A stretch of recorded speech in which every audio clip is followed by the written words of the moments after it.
পৃথিবীতে যত আমল ইবাদত আছে পুরুষ মহিলার প্রায় সমান। রুজি রোজগারের জিম্মেদার পুরুষ মহিলা। রুজি রোজগারের জিম্মেদার কে? কে কে? গার্মেন্টস কর্মী আমার ওই বোনরা যারা ঘুম থেকে উঠে সকালবেলা লক্ষ লক্ষ পুরুষের সাথে ধাক্কাধাক্কি করে গার্মেন্টসে কাজ করতে যায়, ওদের কি বাবা নেই? ওদের কি ভাই নেই? কোন পুরুষের সাথে কি ওদের বিয়ে হয়নি? কুলাঙ্গার কি ওই ভাই না? কুলাঙ্গার কি ওই স্বামী না? কুলাঙ্গার কি ওই পুত্র না? যে বেঁচে থাকতে তার বোন, তার মা, তার স্ত্রী কাজ করে তাকে খাওয়াইতে হয়, অথচ তার জিম্মেদারি ছিল। দোষী কে? মেয়ের চাইতে বেশি দোষী এখানে ছেলে। এদেশে মহিলাদের কাছে 10টা টাকা থাকে না ভিক্ষা দেওয়ার জন্য? আপনি দেনই নেই কখনো?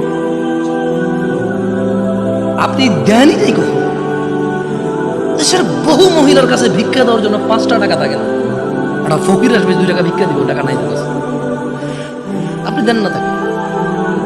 আর ওর বাপ মরে যাওয়ার আগে ইচ্ছা করে মেয়ে পেয়ে গেলে আরেক বেটার পোলা ভাগ পাবে, মেয়ের জামাই আর নাতিরে তো ভোগ করবে, এই ভয়ে বেঁচে থাকতে ছেলেদের নামে সব জমি লিখে দিয়েছে। জালেম ওই মেয়েটাকে ফকির মিসকিন করে দিল। আর এর ভাই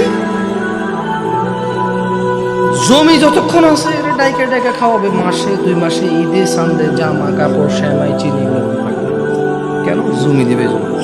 এখন ওই বোন চিন্তা করে, আরে যদি আমি সম্পদ নিয়ে আসি, যা একে তো সে ডাবল পাইলো, আমি অর্ধেক পেলাম, একটুকু যদি নিয়ে আসি ছেলে নিয়ে স্বামী নিজের দরকারে, বলে যে অংশ অন্য ধ্বংস। তুই অংশ নিয়ে ধ্বংস হস না, ওর অংশ নিয়ে ধ্বংস হবে কেন রে? তোর বাপের অংশ তুই খাবি, তুই ধ্বংস হবি না। তোর বাপের অংশ তোর বোনে খাবে, সে তার বাপের অংশ খাবে, সেখানে ধ্বংস হবে। তোকে যা আল্লাহ নির্ধারণ করে দিয়েছে, নির্ধারক আল্লাহ, এখানে তোর অধিকার রেখেছে আল্লাহ, ওই মেয়ের জন্য অধিকার রেখেছে আল্লাহ। তুই খেলে ধ্বংস হবি না, ও খেলে ধ্বংস হবে কেন? এদেশের বাপ ভাই সবাই প্রায় জুলুম করে মেয়ের প্রতি, স্ত্রীর প্রতি, ইভেন মায়ের প্রতি। প্রায় ছেলেরা তাদের বাপকে যেভাবে ভয় পায়, মাকে সেভাবে ভয় পায় না, প্রায় ছেলেরা। তো আমি বোনদেরকে বলি, শোনো বোন আমার, আমি সলা নিয়ে কথা বলছি, এখানে সব সমান। আমি কুসংস্কার নিয়ে কথা বলেছি, উদাহরণ উদ্ধৃতি দিয়েছি, হারাম হালাল নিয়ে বলেছি, সবার জন্য সমান। আল্লাহ নবী সাল্লাল্লাহু আলাইহি ওয়াসাল্লামের উম্মত মহিলা এবং পুরুষ সবাই। মহিলা এবং পুরুষ যে আল্লাহ নবীকে অনুসরণ করবে সে আল্লাহ নবীর উম্মত। আর আল্লাহ নবী বলেছে, কুল্লু উম্মতি ইয়াদখুলুনাল জান্নাহ, আমার সকল উম্মত জান্নাতে যাবেই যাবে।